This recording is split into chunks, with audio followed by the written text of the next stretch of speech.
আসসালামু আলাইকুম রহমতুল্লাহ। প্রিয় দর্শক, কেমন আছেন? আশা করি ভালো আছেন। প্রিয় দর্শক, একীভূতকরণের পথে ইসলামী ব্যাংকের পাঁচটি।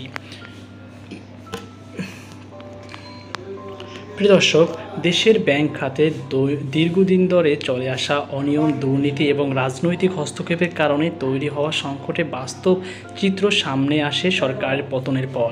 বিশেষ করে পাঁচটি ইসলামী ব্যাংক, ফার্স্ট সিকিউরিটি ইসলামী ব্যাংক, সোশ্যাল ইসলামী ব্যাংক, গ্লোবাল ইসলামী ব্যাংক, ইউনিয়ন ব্যাংক এবং এক্সিম ব্যাংক অত্যন্ত দুর্বল আর্থিক অবস্থায় রয়েছে। এদের সম্মিলিত ঋণের বড় অংশই খেলাপি, যার ফলে আমানতকারীদের অর্থ ফেরত দিতে ব্যর্থ হচ্ছে অনেক ব্যাংক। এই প্রেক্ষাপটে বাংলাদেশ ব্যাংকের পাঁচটি ব্যাংককে একীভূত করার উদ্যোগ নেয়। লক্ষ্য হলো ব্যাংক খাতে আস্থা ফিরিয়ে আনা, অপচয় কমানো এবং একটি শক্তিশালী ইসলামী ব্যাংক গড়ে তোলা। তবে এতে যেমন সম্ভাবনা তৈরি হয়েছে, তেমনই গ্রাহক ও কর্মীদের মধ্যে উদ্বেগ দেখা দিয়েছে আমানতের নিরাপত্তা ও চাকরি রক্ষা নিয়ে। এদিকে এক্সিম ব্যাংক মার্জারে অংশ নিতে অনিচ্ছা প্রকাশ করছে, যদিও কেন্দ্রীয় ব্যাংকের তথ্য অনুযায়ী তাদেরও খেলাপির হার ও পরিবেশন ঘাটতি উদ্বেগজনক। আইএমএফের চাপ এবং একুয়ার রিপোর্ট অনুযায়ী 30% বেশি খেলাপি থাকায় এসব ব্যাংক পুনর্গঠন ছাড়া আর কোনো বিকল্প নেই।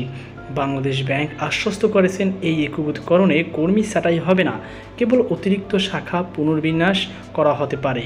সফলভাবে মার্জার সম্পন্ন হলে এটি দেশের সবচেয়ে বড় ইসলামী ব্যাংক রূপ নেবে এবং ব্যাংক খাতের জন্য নতুন দিগন্ত উন্মোচিত করবে।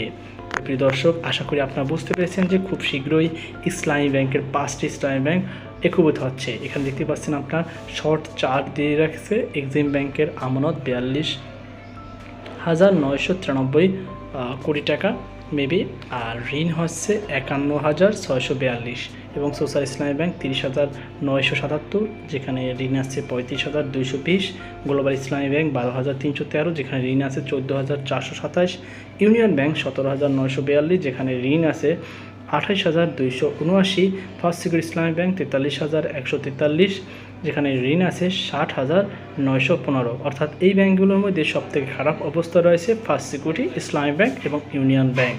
তো ইসলামাবাদ সর্বশেষ আপডেট সকল আল্লাহ হাফেজ।